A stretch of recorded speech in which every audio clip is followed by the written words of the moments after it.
This is the X-Zone Broadcast Network, broadcasting worldwide on broadcast affiliates and satellite program providers, including CNN Broadcast Network, Sirius Satellite Network, Star Media, Good News Radio Network, Angel Broadcast Network, Wiki Broadcast Network, and WPBN TV. For more information on the X-Zone Broadcast Network, visit us at www.xzbn.net.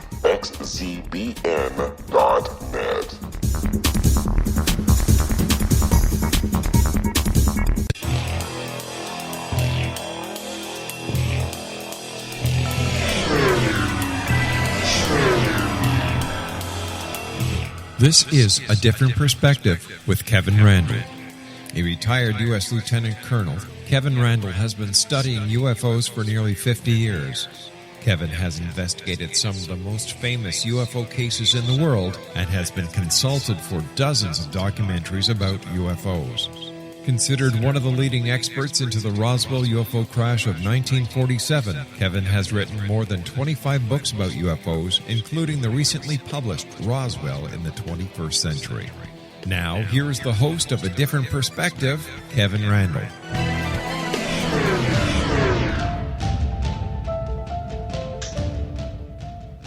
And good evening. We are back once again with A Different Perspective. And I truly am Kevin Randle. I make no bones about it. That's who I am.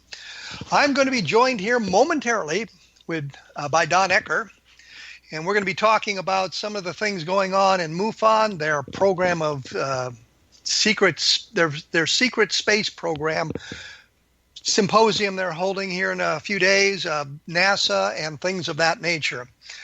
Don is a good friend of mine. I've known him for a long, long time. We've hung out together. We've done things together. We're both Vietnam veterans, which puts us on a different plane and that sort of thing. So I know Don very well.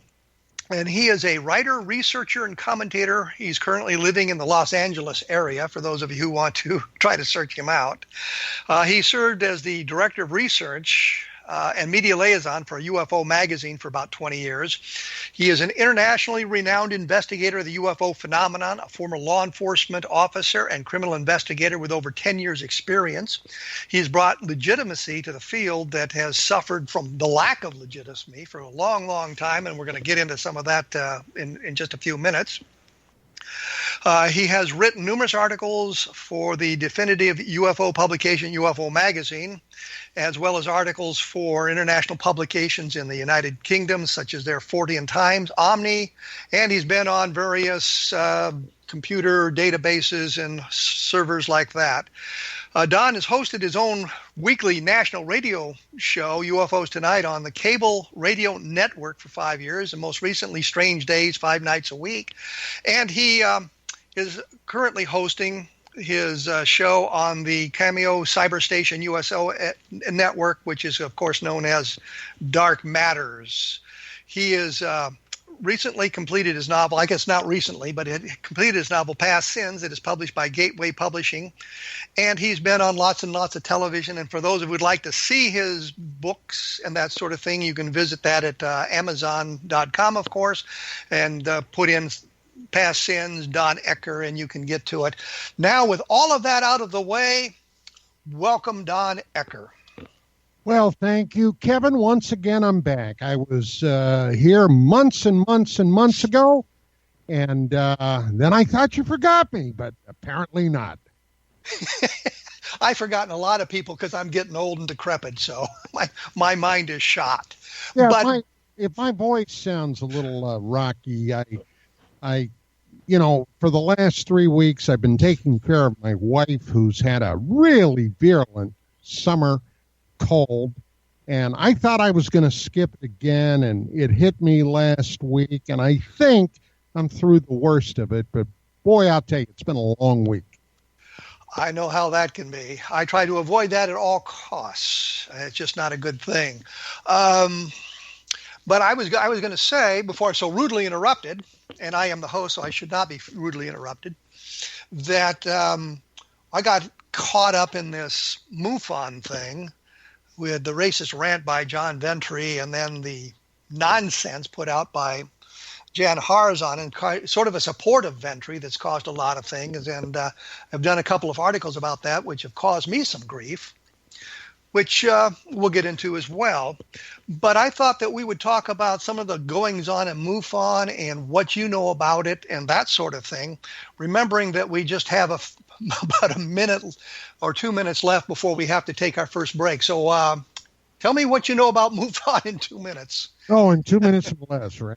Yeah, exactly. Well, when I came back from the military and I became a police officer for the first time, I was in central western Pennsylvania. And surprisingly, and I had heard nothing about it. Of course, I had been overseas, but I discovered that a UFO incident had happened in the jurisdiction that I was a police officer in.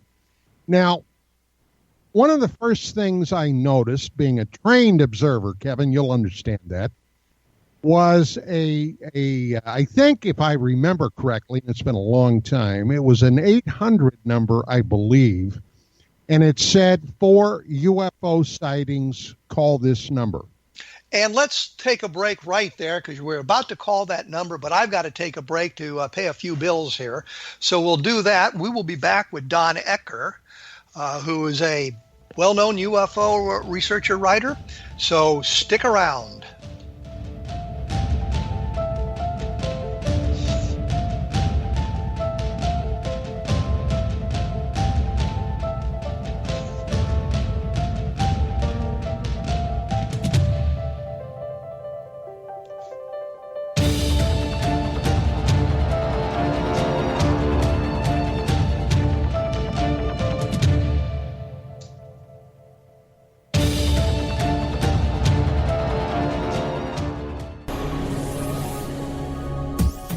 This is the X-Zone Broadcast Network, broadcasting worldwide on broadcast affiliates and satellite program providers, including CNN Broadcast Network, Sirius Satellite Network, Star Media, Good News Radio Network, Angel Broadcast Network, Wiki Broadcast Network, and WPBN TV. For more information on the X-Zone Broadcast Network, visit us at www.xzbn.net.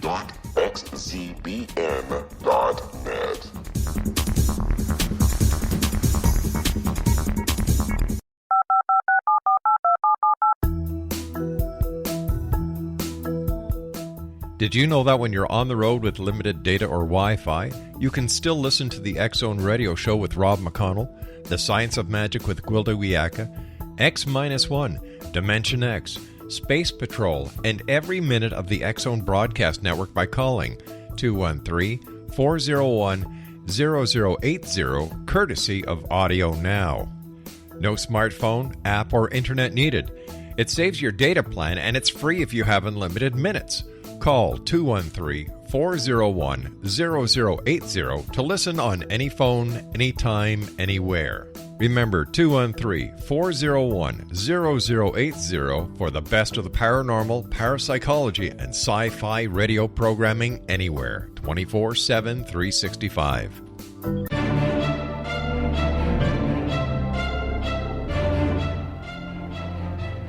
And as promised, I am back with Don Ecker. And when we went away, he was about to dial an 800 number. He was in Pennsylvania UFOs, and he will be dialing an 800 number. So let's carry on from that point. Yeah, actually, I never called the number. I never had a reason to call the number, but I was, of course, curious about that. Now, Kevin, you and I have talked before about this, and I may have even mentioned this on your radio show, but in 1966, I, along with three other friends, and it was in December, had a absolutely astounding UFO sighting when we were deer hunting up around an area known in my area back home as the Horseshoe Curve. It was a very famous railroad engineering thing that the Pennsylvania Railroad, whoever owned it back in the 1850s, had put in. And it was literally a horseshoe-shaped mountain where this track ran around it. Now, we had been up there all day long deer hunting. This is sometime in probably the second week of December, second or third week. And as we were coming home one late afternoon, about 4:30, we were overflown by 4 brilliant lights in a diamond formation, UFOs, that basically were flying in a formation. And as they overflew us, they suddenly shot straight up in the sky. All of them, one shot straight up in the sky. The other 3, which were now in a V formation, took off in a tremendous burst of speed. So I knew that there had to be something to this UFO thing. And I of course, was familiar with people like Frank Edwards. I was familiar with Major Donald Kehoe and the NICAP situation. I had been following, as it happened in 67, 68, the Colorado UFO study that was being financed by the Air Force. So well, let me interrupt you here. You said you saw these UFOs. That's a pretty broad term. Can you tell us what they exactly look like? Exactly what they look like? 4 arc lights. They were that brilliant. They were that bright. They were lit up like an arc light, like looking at somebody with an arc welder. That's how bright they were. But you didn't see any shape or anything. You just saw the bright lights. No shape. Okay. So now you heard about the Condon Committee at the University of Colorado and the study going on there about UFOs. Right. That was a couple of years later. But my point was, yes, I was familiar with UFOs. Although at that time I had not done any investigating or anything like that. I mean, I was just an interested civilian, and now I was an interested civilian police officer. So I did a little checking around, and I found out about a woman who, and this was probably about the time I was in Vietnam, who had been married to a police officer in that area that had literally, according to the report, been run off the road by a UFO. Now, that sounds astounding, right? Now, how does that tie into MUFON? Well, as I discovered, the MUFON journal, which had been published, and this was after Walt Andrus had taken files from Jim and Coral Lorenzen to begin his own organization, unbeknownst to Jim or Coral Lorenzen, and had begun his organization. They had received a report and had written it up in the MUFON journal. Let me interrupt you here because I just want to make one quick point. The original publication was called Skylook, and it morphed into the MUFON journal. So it could have been in Skylook before it was in the MUFON journal, which is really a point of trivia that's of no importance unless somebody wants to go back and look the things up. So you've got to be aware that the MUFON journal was preceded by Skylook. So it was written up in their publication, whichever the name happened to be at the time. Yes, that's correct. That's correct. Now, I just kind of filed that somewhere in the back of my mind, and it was, lying in there unused for many years after that. Now, in 1986, 1987, I was living in the state of Idaho, and I was going back, taking some classes, some computer classes, and this is incidentally after I medically retired from the police department. I was taking some classes in computer science. And through a couple of people, I met a gentleman who actually did not live more than a couple of miles from me, who at the time was the MUFON state director for the state of Idaho. Don Mason was his name. And we became friendly, and we started talking about some of this, and invariably it moved into the field of the weird, because as you will recall, Kevin, the last time I was on your show, I was talking about human mutilations, right? Yes, you did mention that. And we ended up talking about that. Apparently, it was a hunter that had been discovered dead and mutilated. And then we started talking about the general overall of UFOs. So Don said to me, why don't you become a member of MUFON and we can work together on this stuff as a member? And I ultimately did for 1 year, and I became a section director, if I recall, if that's what it was called. Now, as time went along, about 87, 88, somewhere in there, I noticed that Don Mason was becoming very discouraged with the MUFON people. Now, he was one of those guys that was a real doer, okay? Very action-oriented. And he had some really wonderful ideas, especially being in the Northwest of the United States. There had been quite a few sightings around there in places like Montana, Nevada, Oregon, state of Washington, and, of course, Idaho. And he contacted the international director, who at that time was still Walt Andrus. And anytime Don had come across any cases, anything that he was involved in, he would send these reports into MUFON. And as he described it to me, and he was by this time very upset, as he described it to me, he said, it's like sending this stuff into a black hole. Now, when he tried to get Andrus to furnish him with the names and the telephone numbers of these various states surrounding our state of Idaho, people from Nevada, Oregon, Washington, Montana, what have you, Andrus refused to do it. Now, why in the world he would do that is beyond me. I have no idea. And as a result, and I'm watching this, I became somewhat disillusioned.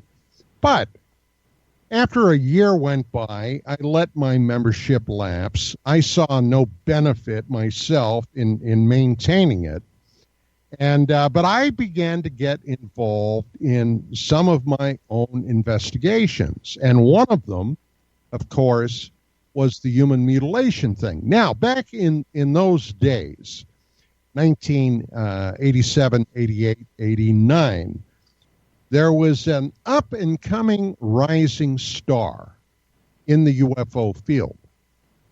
And at that time, there was quite a bit of actual investigation going on with people like you and your partner then, Don Schmidt, people like Bruce Maccabee, people like Stanton Friedman, people like Linda Moulton Howe, people like, you get my idea. There were a lot of people that were trying to do a lot of things. And this rising star that I had mentioned was a guy by the name of John Lear. Now, John Lear was the son of William Lear, of Learjet fame. I was going to say, we all know as Bill Lear, who, of course, is the Learjet guys, and there was a great scene in one of the Flint movies, Derek Flint movies, where he goes up to the a Learjet, and he asks the guy, the mechanic, did you get my plane washed? He says, no, Mr. Flint got you a new plane, and the guy was Bill Lear. So it's irrelevant to UFOs. It was just a nice little story of Bill Lear, and I don't mean to interrupt, but I did. So the rising star is John Lear, not Bill, but John Lear. Right. Bill Lear was dead. So John Lear was appointed by Walt Andrus as the state director for the state of Nevada.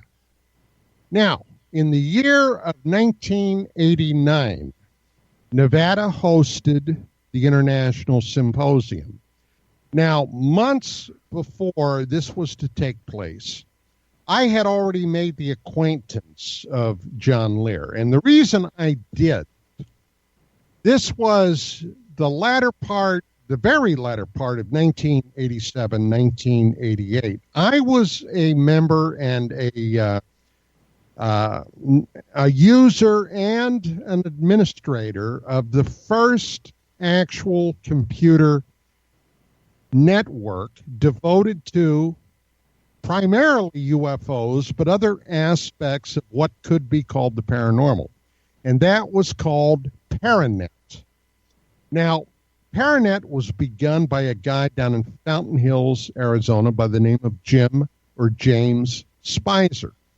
Now, they had on Compuserve, which back in those days was one of the very few places other than computer bulletin boards that you could go to and interact with people literally not only around the country, but around the world.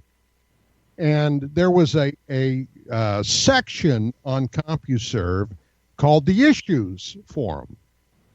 Now, Kevin, you probably will recall a lot of this, but that's where a lot of computer-using aficionados of UFOs and other aspects of the paranormal congregated.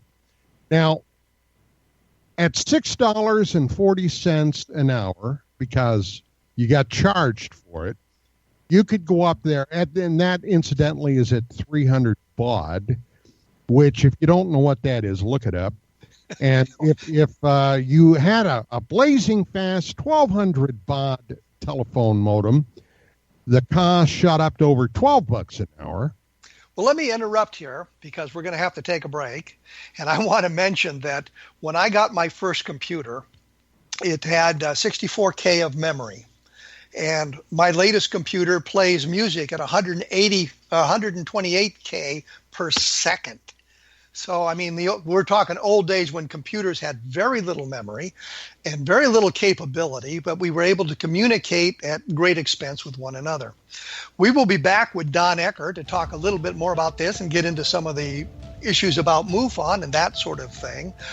For those of you who just were in Roswell and are interested, take a look at my book, Roswell in the 21st Century, which should give you, quote, a different perspective on what that is. But we will be back right after this, so please stick around.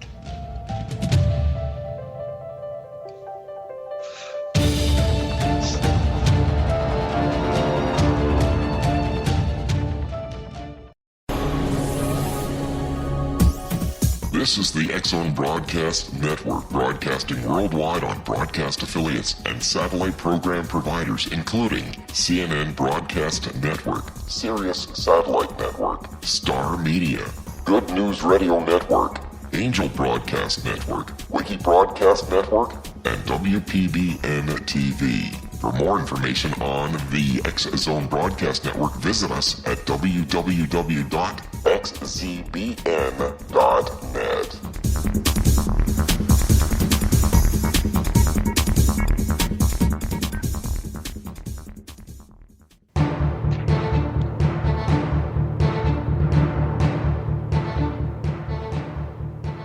And we have returned from the commercial messages. I'm joined with Don Ecker. And before we get back to Don Ecker, let me just say this, that I think that, you know, those of you who are interested in this program should take a look at some of the other programs on the X-Zone Broadcast Network. So take a look at xzbn.net, and you can find a list of the programs, the hosts, and maybe something else that will interest you as well. So take a look at that when you get a chance. Anyway, Don, when we left, you were talking about your horrendously slow computers and dial-up internet with modems, right? Which well, is the dark ages. What I discovered was a paper that John Lear had uploaded to ParaNet, and it made it to Compuserve. And basically, this was the infamous John Lear document making allegations about secret government treaties made with an alien nation, extraterrestrials, allowing them to come down, abduct human beings, and just a whole lot of things. I mean, if you're interested, you can look it up. But when I read it, I was so outraged. by some of these allegations that I tracked down John Lear's phone number and I called him up. We ended up having about a 3.5-hour telephone conversation. And a week later, he sent me, UPS, a package that must have weighed close to 10 pounds of all kinds of documents that he was using to support his thesis, along with some videotapes, VHS tapes, that had some rather astounding information on it. One of them, which later was to figure into research I conducted in the 90s, was not a photo, but a videotape of something flying across the moon, leaving a shadow on the lunar surface as this spherical-shaped craft overflew it, and it was allegedly filmed by Japanese astronomers. Now, I then began a somewhat tenuous communication with Lear, and I told him about my human mutilation research that I was by then conducting. Well, he ended up calling me up, and he said, look, I'm hosting the International MUFON Symposium down in Vegas in July. And he said, I want to have you and several other people come in and speak also, if you're willing to do it. And he told me all what was going on. This was on an off day, a Sunday. And this actually, other than the infamous Bill Moore lecture, was the other part of the symposium that created such a fantastic stir back in 1989. I thought about it and I agreed. So when the symposium was happening, I flew down to Vegas. Now, as I was checking into the hotel, I saw a couple of guys standing off to the side. And one of them, as I was to find out, was the international director of MUFON, Walt Andrus. And I didn't know Andrus at that time, although at that time, by then, I was the director of research for UFO Magazine. Now, UFO Magazine in those days was the magazine of record on the UFO subject. There were a couple of other publications that were out there, but nobody could hold a candle, and I'll be very upfront when I say that, and I'd argue with anybody about our type of reporting and the people that we had in the magazine. So this guy walked up to me, and I looked at him. He was a much smaller man than I was. I'm 6'2". And I looked down at him, and I smiled, and he said, "You're Don Ecker." And I said, "That's right." He said, "I'm Walt Andrus, International Director of MUFON." I said, "Well, how do you do?" And I held out my hand. He didn't shake it. Okay, and I got to tell you, that irritated me. And he looked at me and he said, "I want you to know that if you speak at John Lear's alternative thing on Sunday, that you will never again be invited to speak anywhere at MUFON." Oh, now, you must have been crushed. That's a hell of a way to introduce yourself to somebody, right? Yes.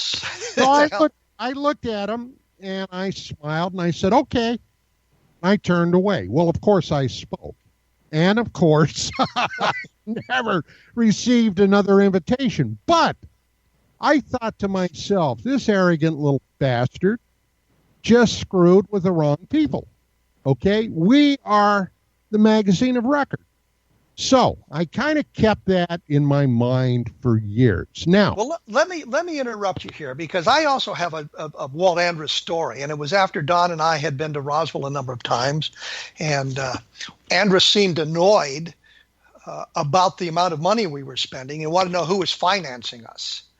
I think he thought that we were somehow taking money out of the MUFON coffers, and of course we were spending our own money on it, hoping that by selling a book we might be able to recoup some of the money that we had spent. But we had found Gerald Anderson, or actually Anderson had called me first before he talked to anybody else, and we talked for a while. And it pretty much became clear after a while that Anderson wasn't really being the most honest of witnesses. But MUFON did a big thing about Anderson in their journal, and Carpenter interviewed him and all of this sort. John Carpenter interviewed him about this and all this story. And Anders came up to me at the MUFON conference and said I was flat out wrong about Anderson, and the truth will out. And I thought, well, that was kind of a mean thing to say. But most of the people were very anti-Randle and very pro-Anderson.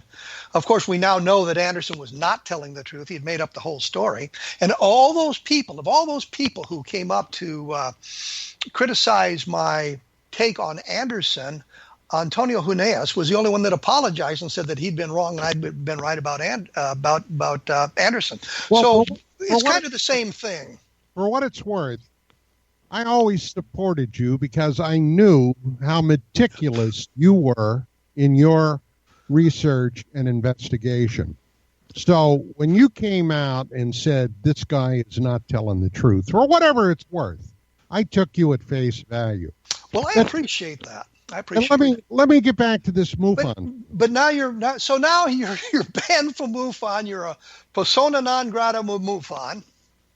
So I basically, back in those days, we made our bones in doing a long series of exposés on fraudulent people in the UFO field. Now, the list is too long to really go into, but some of the names were people like William Cooper, people like Mel Noel, also known as Guy Kirkwood, people like George Green, and a long list of others. And we caught a tremendous amount of flack. But the reason we did that, we felt that in order for anyone to take this topic seriously, we had to be willing to show the frauds for what they were, frauds, and we had to really go after the tough aspects of cases that came our way. And there were a lot of cases then. And Kevin, you will recall that back in those days, not a week went by when there were not at least 2, 3, or 4 television shows on every week that covered the topic, the UFO topic. Now, one of the people that I did a massive expose on was a guy by the name of, well, he was originally identified by Timothy Good in Good's book Above Top Secret as Mel Noel, a former Air Force interceptor pilot. And according to what Good had written in his first edition of his book, was this guy was a Air Force F-86 Saberjet pilot that had flown reconnaissance aircraft out of a secret site in Utah, and whenever they would detect something unidentified on their radar scopes, they would send these guys up to shoot footage of it. Now, this was the story. Now, unfortunately for Guy Kirkwood, also known as Mel Noel, and also known as Noel Bryce Cornwall, this wasn't the case. As a matter of fact, he had never even been in the military. We had a U.S. congressman out here back in those days by the name of Bob Dornan. B-1 Bob is what he was known by. And well, let me point out, B-1 referred to the B-1 bomber, which he was supporting. That's correct. But he had a brother by the name of Don Dornan, who had been a photographer and a reporter for Look magazine. Now, back in those days, that was a huge publication. Well, something came up when I started. I had met this guy down in San Diego, and somebody had introduced me to him and introduced him as a former Air Force pilot and what have you. And I sat down and I talked with him for maybe a half hour, 45 minutes.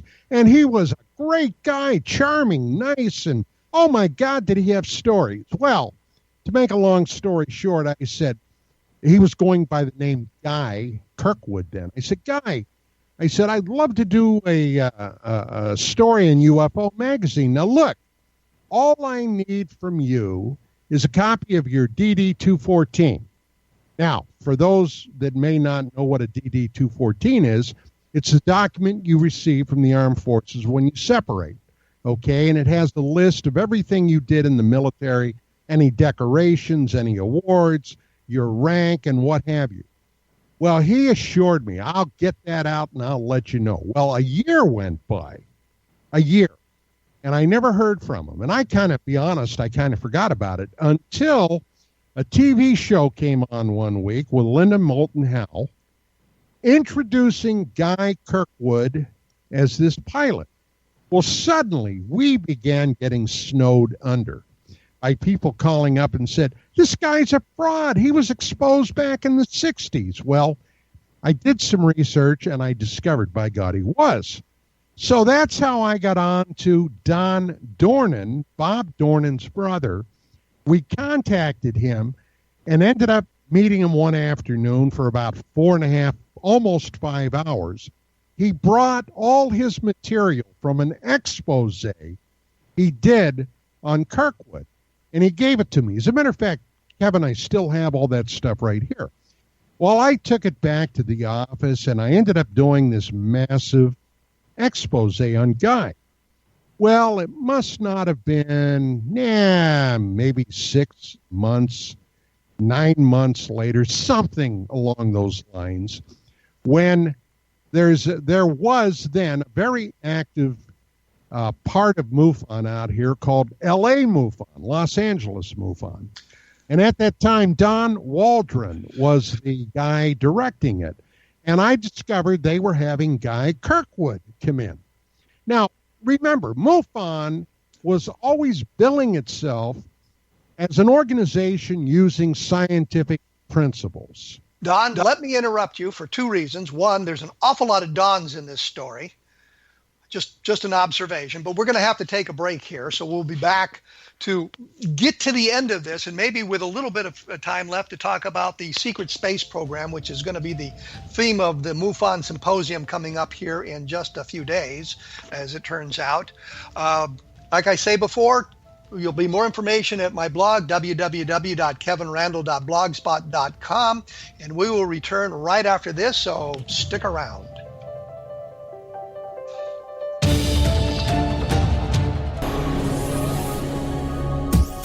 This is the X-Zone Broadcast Network, broadcasting worldwide on broadcast affiliates and satellite program providers, including CNN Broadcast Network, Sirius Satellite Network, Star Media, Good News Radio Network, Angel Broadcast Network, Wiki Broadcast Network, and WPBN TV. For more information on the X-Zone Broadcast Network, visit us at www.xzbn.net.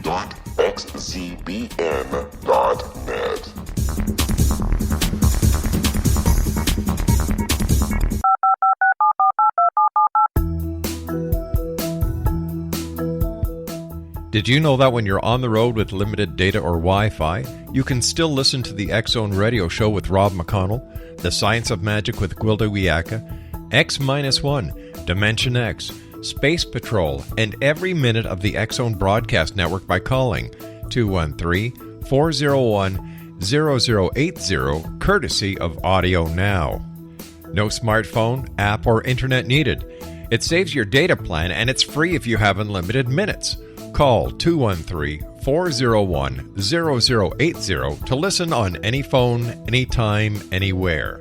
Remember, 213-401-0080 for the best of the paranormal, parapsychology, and sci-fi radio programming anywhere, 24/7, 365.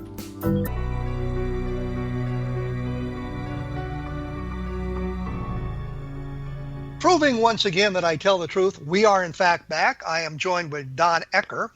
He was talking about the infamous Guy Kirkwood. And MUFON LA had just invited him to speak at their, I think it's rather large gatherings there in Los Angeles. So take it away, Don. Yeah, he had been invited in, and I mean, this is after this expose, and everybody that mattered knew that Guy Kirkwood was as full of malarkey as a Christmas turkey. So I called up Don Waldrop, who was then the guy directing LA MUFON. I got him on the phone and I said, Don, this is Don Ecker. And you're right, Kevin, there were a lot of Dons in the story. And I said, Don, I got a question to ask you. He said, yeah. And hey, Waldrop was always a very congenial guy. And I'm one of those guys that I cut right to the chase, okay? I don't like to beat around the bush. And I said, what in the hell are you doing? And he said, what do you mean? I said, you've got Guy Kirkwood coming in to speak at MUFON. I said, everybody knows this guy is a total fraud. He was never in the Air Force. He was never an airline pilot. Although I will say on the side, Kevin, that he, at some point in his fraudulent career, did in fact get a civilian pilot license. But I said, what are you guys doing? You know he's not legitimate. And he said, well, you know, we like to bring people in that'll pack the audience. And I said, you like to bring people in that will pack the audience? He said, oh, yeah. He said, well, you know, we've got a lot of people, and they like to just hear these stories, and then they can make up your own mind. I said, Don, how can you for 1 second say then that MUFON is a scientifically oriented organization if you have known frauds? Well, he had no answer for that. But then there were a lot of other people that was then having Kirkwood come around and give talks. Art Bell brought him on the air when he was doing Coast to Coast. Stephen Greer was going to bring him to his infamous press club get-together back in D.C. a number of years ago, until I kicked up enough of a fuss that it became very obvious that even Greer couldn't bring this guy in. And well, what's interesting, Don, is that looking at the program for the MUFON Symposium that's coming up here, there were a number of people on there. One guy, actually two of them, I think, claimed to be something of time travelers. And I asked Jan Harzan about that, the same thing. How could you promote these people? Who, I mean, the story is preposterous. You're traveling through time. One guy was recruited as a 6-year-old boy into something, some organization. And I'm thinking, this sounds an awful lot like Ender's Game, which is a science fiction novel that practically everybody loves. And Harzan's response was that he wanted to present a good program for the people coming to the symposium and let them make up their mind about the validity of the stories being told. I mean, it's the same excuse you were given, 20 years ago, when you were exposing Mel Noel and Guy Kirkwood for who he really was. And now here we are in 2017 getting the same sort of nonsensical answers out of MUFON. Well, that's because MUFON has been and always will be led by amateurs. Okay, there is no one with a modicum of sense on how to conduct real investigations, real research, people that were professional and have a zero tolerance for malarkey. That's why when you say UFOs out in the mainstream, people look and snicker because of this kind of business. So the bottom line is that, Kevin, this so-called research community will never proceed an inch further. As a matter of fact, they're losing ground by the yard.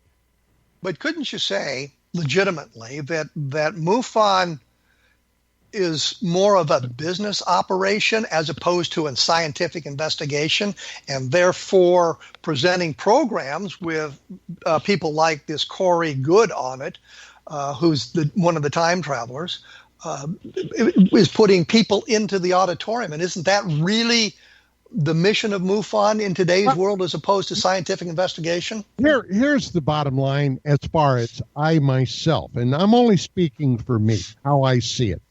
there are many, many, many people out in the country, around the world, that have genuine curiosity and questions about this.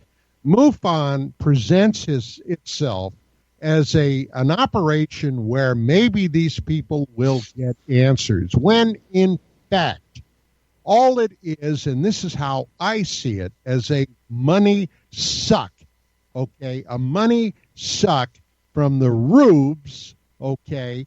And they'll get their monthly publication, and they can read all about it. They may go online. They may go to a MUFON webpage, but they're no further along than we were 60 years ago, Kevin. Well, I would say actually 70 years ago, but splitting a fine hair.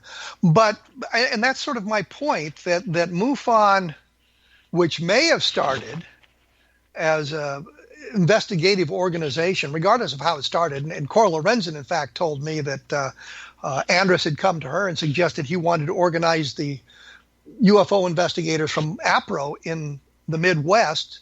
So it was originally the Midwest UFO organization or network, and she was quite livid about him sucking some of the membership away in that vein. But it is morphed into something that is more oriented into, as you say, bringing money in as opposed to investigating UFOs. There have been a lot of scandals recently associated around MUFON, and this is another way to look at it. And I see it as a fish that is rotting from the head down. Now, this inner circle that people are a part of, if you have $5,000 a year to sink into it, okay? My question would be, what input do these people and their $5,000 have for the overall organization? Because I'm presuming there are what, several thousands of members of MUFON around the country and perhaps around the globe. What do those members have to say about this? And I have seen online, and granted, we all know that if it's on the internet, it must be true. But I've seen a lot of people state that as far as they are concerned, MUFON no longer has any credibility whatsoever. And, I felt like that for, to be honest, and I hate to say this, but almost 30 years I felt like that. Well, what that does is put an age on you, kind of like us talking about being Vietnam veterans, certainly makes us older people. But on this inner circle, you ask about the influence. John Herzon told me that there really is no influence, that they can call him as the executive director whenever they want, as anybody can. But if you read the website for the inner circle, you'll find out that actually they provide guidance to MUFON. So there is something being put in there. Let me ask you this. Would you pump $5,000 every year into an organization if you got nothing out of it? If you got the guy's telephone number that any member could get, why in the hell would you spend $5,000 a year? Absolutely correct. That's the same question I've had repeatedly. Why would I give you guys $5,000 if I get no special perks out of it, and I can't call the director and say, I would wish we would do this or that or the other thing. And that's why we end up with programs with people like the time travelers on it, talking about the secret space program that none of us have ever heard of. And that was really what I wanted to talk to you about, but we're running out of time. Yes. Wait a minute. The secret space program. Now, there definitely is. You know how I know? I heard John David Morton, who incidentally now is a felon on the lam, okay, being pursued by federal authorities, go on Art Bell and MUFON, talking about his insider knowledge of this is incidentally a guy that's a psychic, and he's seen a lot of psychic things. Go back and look up some of those Bell programs. And but Sean talked all about that secret space program. Well, let me interrupt because I'm running out of time here, and point out you're being sarcastic about him being the source of this important information, being a legitimate source, I should say. Yeah, but I'm not being sarcastic about him being on the lam. Oh, I understand that, and there's been an awful lot of stuff about him coming out as well. Don, I hate to do this. I got to let you go. We're out of time. We didn't get into the meat of what I wanted to do, but we got a lot of good information about MUFON and what it's done in the past, and some of the people it's promoted in the past without, I guess, providing the proper vetting of those people and giving them a platform at their symposium to talk about their insider information, and often they have no credentials or can present no documentation. If you ask any veteran for his DD Form 214, he's going to be able to give it to you. I've got several of them from my various times on active duty with the military, so I can provide you with a DD Form 214 to point all of that sort of thing out. There's stuff about the MUFON Inner Circle at my blog at www.kevinrandle.blogspot.com, so you can take a look there. There'll be more information from what Don and I have talked about here today as well when I get a chance to put that up. Next week, I'm going to be joined by Alejandro